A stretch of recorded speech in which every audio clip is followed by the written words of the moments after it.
पश्चिम बंगाल सरकार में भ्रष्टाचार के खिलाफ मंगलवार को बीजेपी ने मोर्चा खोल दिया। सचिवालय की घेराव करने पहुंचे नेता प्रतिपक्ष शुभेंदु अधिकारी और लॉकेट चटर्जी को पुलिस ने हिरासत में ले लिया। हावड़ा में समर्थकों और पुलिस के बीच हिंसक झड़प हो गई। प्रदर्शनकारियों पर पानी से बौछार कर उन्हें पीछे हटाने की कोशिश की गई। प्रदर्शनकारियों पर आंसू गैस के गोले का भी इस्तेमाल किया गया। हैदराबाद से सटे सिकंदराबाद में इलेक्ट्रिक बाइक शोरूम में आग लगने का मामला सामने आया। आग में झुलसकर 8 लोगों की मौत हो गई। हालांकि फायर ब्रिगेड की 2 गाड़ियों ने आग पर काबू पा लिया। आग लगने का कारण शॉर्ट सर्किट बताया जा रहा है। फिलहाल मृतकों के परिजनों को 2 लाख और घायलों को 50-50 हजार का मुआवजा पीएम राहत कोष से देने का ऐलान कर दिया गया। आग की इस घटना पर पीएम मोदी ने दुख जताया। पीएम ने अपने ट्वीट में लिखा कि सिकंदराबाद में आग लगने से हुई लोगों की मौत से दुखी हूं। इसके अलावा पीएम ने राहत कोष से मृतक के परिजनों को आर्थिक मदद देने की भी बात कही। पूर्वी लद्दाख के गोगरा हॉट स्प्रिंग्स इलाके में PP-15 से भारत और चीन की सेना पूरी तरह पीछे हट गई। इसके साथ ही दोनों देशों की सेनाओं ने अपने सभी अस्थायी बंकर उनसे जुड़े ढांचे को भी तोड़ दिया।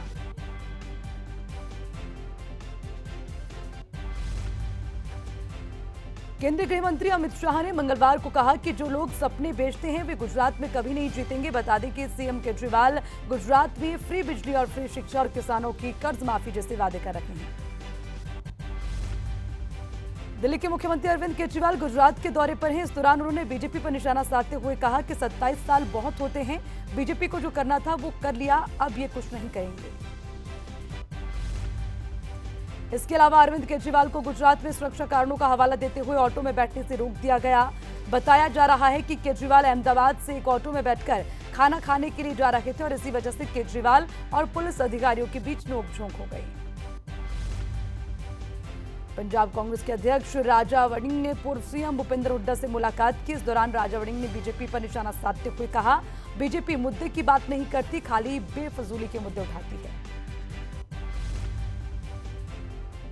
कांग्रेस अध्यक्ष राजा वड़िंग ने दिल्ली के मुख्यमंत्री अरविंद केजरीवाल के गुजरात दौरे पर निशाना साधा और इसी के साथ ये दावा किया है कि हरियाणा में भूपेंद्र सिंह हुड्डा की नेतृत्व में सरकार बनेगी।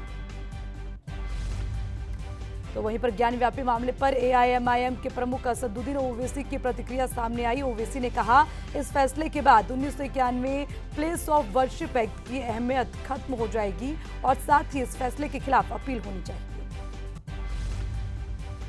असदुद्दीन ओवैसी ने कहा कि हम दोबारा से 80 और 90 के दशक में वापस जा रहे हैं और ये मुकदमा उसी रास्ते पर जा रहा है जिस पर बाबरी मस्जिद का मुद्दा गया।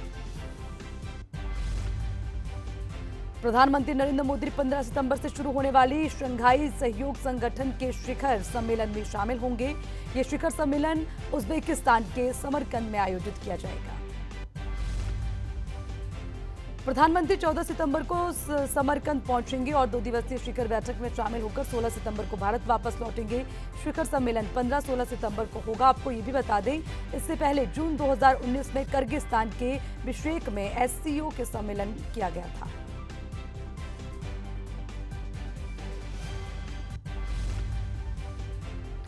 पीएम नरेंद्र मोदी के जन्मदिन पर 17 सितंबर को रक्तदान अमृत महोत्सव का शुभारंभ किया जा रहा है और इस अभियान का नारा रक्तदान एकजुटता का कार्य होगा। इसकी जानकारी केंद्रीय स्वास्थ्य मंत्रालय ने दी है। इसके लिए आरोग्य सेतु पोर्टल पर पंजीकरण भी शुरू हो गया है। बता दें कि 17 सितंबर को देश भर में 1 लाख यूनिट रक्त इकट्ठा करने की योजना बनाई गई है। पीएम मोदी के इस 71वें जन्मदिन पर शुक्रवार से प्रदेश भर में भाजपा का सेवा और समर्पण अभियान शुरू होगा। भाजपा नेता और टिकटॉक स्टार सोनाली फोगाट की मौत के मामले की जांच अब सीबीआई को सौंप दी जाएगी। बता दें कि गोवा के मुख्यमंत्री प्रमोद सावंत ने गृह मंत्री को चिट्ठी लिखकर सीबीआई जांच की सिफारिश की थी, जिसके बाद केंद्रीय गृह मंत्रालय ने इसके आदेश दे दिए। तो वहीं सोनाली फोगाट मामले की जांच सीबीआई को सौंपे जाने के बाद मुख्यमंत्री मनोहर लाल ने आभार जताया। सीएम ने अपने ट्वीट में लिखा, गोवा सरकार की सीबीआई जांच की सिफारिश को केंद्रीय गृह मंत्रालय की जांच को मंजूरी देने के लिए मैं आभार प्रकट करता हूं। बिहार के बेगूसराय में मंगलवार को 2 बदमाशों ने दर्जनों जगहों पर ताबड़तोड़ गोलियां बरसा दी हैं और इस फायरिंग में कुल 11 लोगों की गोली लगी, जिसमें से एक की मौत हो गई। विपक्ष इस घटना को लेकर नीतीश सरकार को घेर रहा है। उधर पुलिस अब तक खाली हाथ है। अभी तक लोगों पर गोलियां बरसाने वाले दोनों बदमाशों की पहचान नहीं हो पाई है। दरअसल बिहार में कानून व्यवस्था पर सबसे बड़ा तमाचा उस वक्त पड़ा जब बेगूसराय में दो बेखौफ बदमाशों ने आतंक मचा दिया। बाइक पर सवार दो बदमाशों ने बेगूसराय में 11 लोगों को गोली मार दी। बदमाश हाईवे पर फायरिंग करते गए। इस फायरिंग से पूरा शहर दहशत में है। बदमाशों को पकड़ने के लिए पटना समेत 6 जिलों में नाकेबंदी की गई। सीसीटीवी की तस्वीरों में कैद ये दो बदमाश हैं जिन्हें बिहार के बेगूसराय शहर को मंगलवार की शाम दहला दिया था। नेशनल हाईवे 28 पर निकले इन बदमाशों ने एक के बाद एक कई जगहों पर ताबड़तोड़ गोलियां चलाई। कुल 11 लोगों की इन बदमाशों ने गोली मारकर जो है उन्हें घायल करने की कोशिश की है, जिसमें एक चंदन कुमार नाम के शख्स की मौत हो गई। तो वहीं बिहार के पूर्व डिप्टी सीएम सुशील मोदी ने कहा है कि बिहार के इतिहास में ये अपने आप में एक पहली बड़ी घटना होगी। खैर, बिहार में कानून व्यवस्था पर गाहे बगाहे सवाल उठते रहे हैं, लेकिन मंगलवार की घटना बताते ही सुशासन के दावे वाले सूबे में कानून व्यवस्था पर दावे कितने खोखले हैं। वारदात के 15 घंटे बाद भी पुलिस के हाथ खाली है। मध्य प्रदेश की राजधानी भोपाल में 3 साल की बच्ची से रेप करने वाले निजी स्कूल के बस ड्राइवर के घर पर हथौड़ा चलाकर उसे गिरा दिया गया। राजस्व विभाग, पुलिस और नगर निगम ने संयुक्त कार्रवाई करते हुए कार्रवाई की। जानकारी के मुताबिक आरोपी ड्राइवर के द्वारा शहपुर क्षेत्र में वसंत कुंज कॉलोनी के पास टंकी के सामने गार्डन की जमीन पर कब्जा कर अवैध रूप से मकान बनाकर अतिक्रमण किया गया था। बच्ची से रेप के मामले में पुलिस द्वारा गिरफ्तारी और कार्रवाई के साथ ही जिला प्रशासन के नेतृत्व में अतिक्रमण हटाने की कार्रवाई की गई। मकान तोड़ने से पहले ड्राइवर के परिवार से मकान को खाली करवा दिया गया, फिर उसके बाद कार्रवाई की गई। दिल्ली के विश्वविद्यालय में शैक्षणिक सत्र 2022-23 के स्नातक और स्नातकोत्तर कोर्सेज में दाखिले कॉमन यूनिवर्सिटी एंट्रेंस टेस्ट में होंगे। इसके लिए बुधवार से पंजीकरण प्रक्रिया शुरू होने जा रही है। प्रवेश परीक्षा में 12वीं पास छात्र अपना पंजीकरण करा सकते हैं। चुनाव आयोग ने नियमों का पालन नहीं करने वाले देश के करीब 253 छोटे दलों को निष्क्रिय कर दिया है। जिन छोटे दलों को निष्क्रिय किया गया उनमें कई राज्य में चुनाव लड़ती रही पार्टियां शामिल हैं। इसके साथ ही 86 छोटी पार्टियों के नाम भी चुनाव आयोग ने राजनीतिक दलों की सूची से हटा दिए। बताया गया कि भारत निर्वाचन आयोग लंबे समय से उन राजनीतिक दलों की जानकारी जुटा रहा था जो चुनाव चिन्ह मिलने के बाद सक्रिय नहीं दिख रहे थे और इसी को लेकर चुनाव आयोग ने बिहार, उत्तर प्रदेश, कर्नाटक, महाराष्ट्र, तमिलनाडु, तेलंगाना और दिल्ली के मुख्य चुनाव अधिकारियों से इसको लेकर डिटेल रिपोर्ट तैयार कराई। राजधानी दिल्ली में जैसे तैसे कोरोना संक्रमण के केस कम होने शुरू हुए ही थे कि अब डेंगू ने कहर बरपाना शुरू कर दिया। पिछले एक सप्ताह में दिल्ली के अंदर डेंगू के 51 केस दर्ज किए गए और इस साल एक हफ्ते में आए मामलों में ये सबसे ज्यादा हैं। दिल्ली नगर निगम के आंकड़ों के मुताबिक नए मामले जुड़ने के बाद अब दिल्ली में इस साल आए हुए केसों की संख्या 295 तक पहुंच गई है। दिल्ली में सिर्फ सितंबर महीने में ही डेंगू के 75 मामले सामने आ चुके हैं। हालांकि अभी सितंबर का आधा महीना बाकी है। सितंबर का महीना खत्म होने पर आंकड़ा काफी ज्यादा हो सकता है। हालांकि अब तक शहर में डेंगू से किसी की मौत दर्ज नहीं की गई। डेंगू के अलावा इस साल अब तक मलेरिया के 63 और चिकनगुनिया के 14 केसेस आ चुके हैं।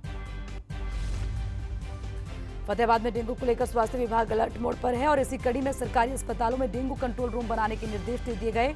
वहीं डेंगू लार्वा मिलने पर 2000 से ज्यादा लोगों को नोटिस जारी किया गया।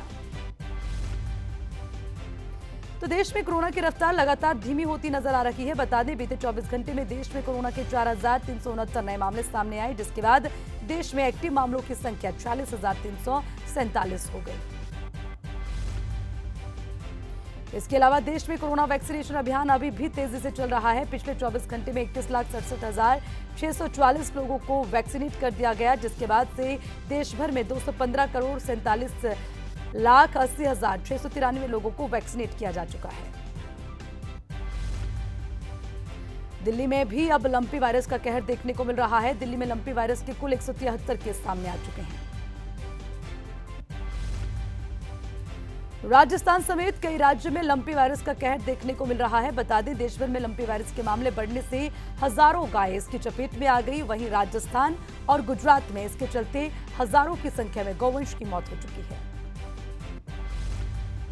देश के विभिन्न राज्यों में इन दिनों भारी बारिश का दौर जारी है। झारखंड समेत कुछ ऐसे राज्य भी हैं जहां पर पिछले कुछ दिनों में हुई भारी बरसात ने इस साल चल रही बारिश की कमी को भी अब पूरा कर दिया। मौसम विभाग ने बंगाल, आंध्र प्रदेश समेत कई राज्यों में भारी बारिश का अलर्ट जारी कर दिया।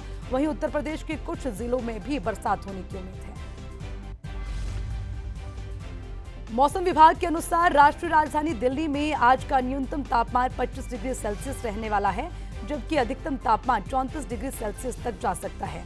राजधानी में हल्की बारिश का अनुमान है। इसके अलावा मध्य प्रदेश में भी तेज बारिश हो सकती है। भोपाल आज का न्यूनतम तापमान 23 डिग्री सेल्सियस रहेगा।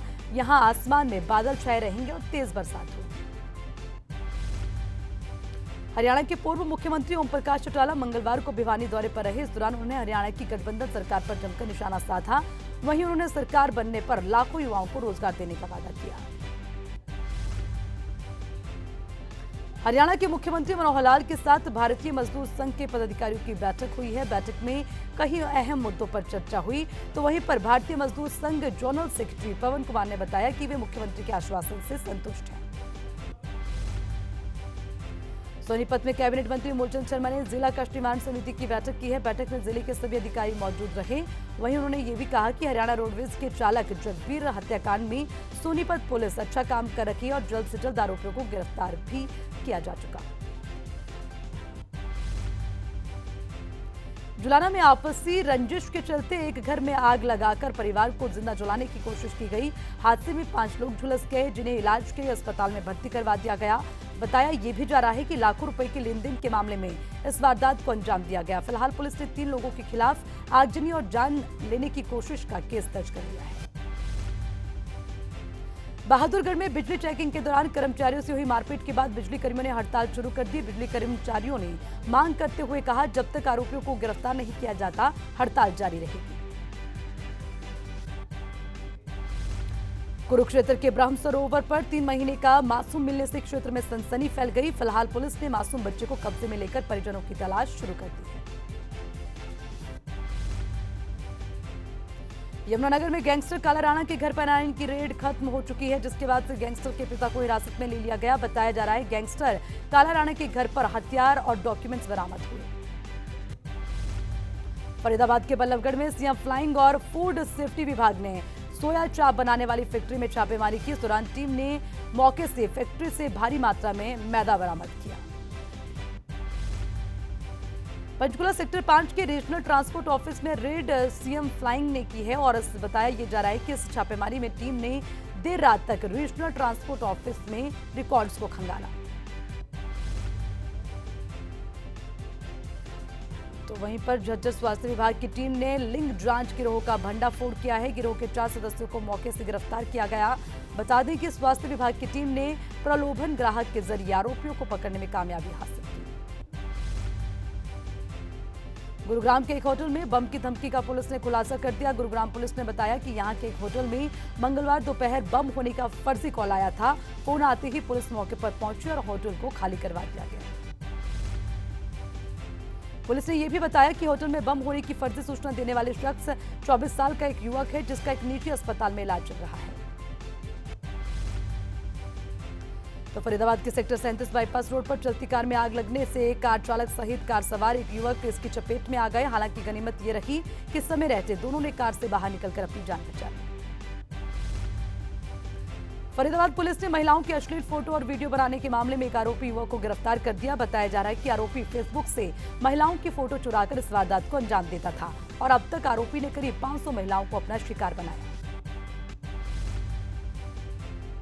पलवल में पुलिस ने एक बाइक चोर को गिरफ्तार किया है। साथ ही आरोपी के कब्जे से 15 मोटरसाइकिल बरामद की गई।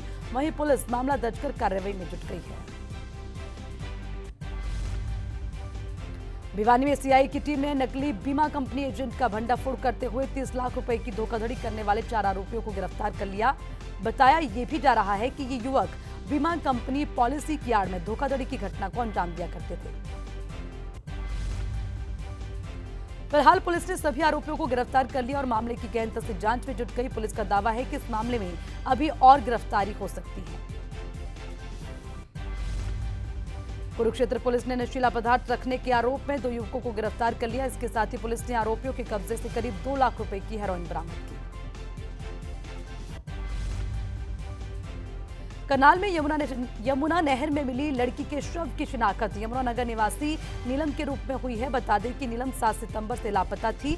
वहीं परिजनों ने हत्या की आशंका जताई है। वहीं पुलिस ने परिजनों की शिकायत पर मामला दर्ज कर कार्रवाई शुरू कर दी। पुलिस इस मामले में अलग एंगल से जांच कर रही है। करनाल के असंध पुलिस स्टेशन के अंदर बंद एक व्यक्ति ने संदिग्ध परिस्थितियों में फंदा लगाकर आत्महत्या कर ली। थाने में हुए सुसाइड से पुलिस महकमे में हड़कंप मच गया, जिसके बाद अधिकारी मौके पर पहुंचे और मामले की जांच पड़ताल की। फरीदाबाद में लिफ्ट में फंसे लोगों ने मॉल सिक्योरिटी पर गंभीर आरोप लगाते हुए कहा कि उन्हें सिक्योरिटी की ओर से कोई मदद नहीं मिली। उन्होंने ये भी बताया, लिफ्ट में फंसने के दौरान छोटी बच्ची 3 बार बेहोश हुई। फिलहाल पुलिस ने मौके पर पहुंचकर लोगों को सुरक्षित बाहर निकाला। फतेहाबाद के मॉडल टाउन इलाके में दिन दिहाड़े एक मकान से 2 महिलाओं के 12 लाख रुपए चुराने का मामला सामने आया। इसका एक सीसीटीवी वीडियो सामने आया है, जिसमें 2 महिलाएं हाथ में बैग लेते हुए बाहर निकलती नजर आई।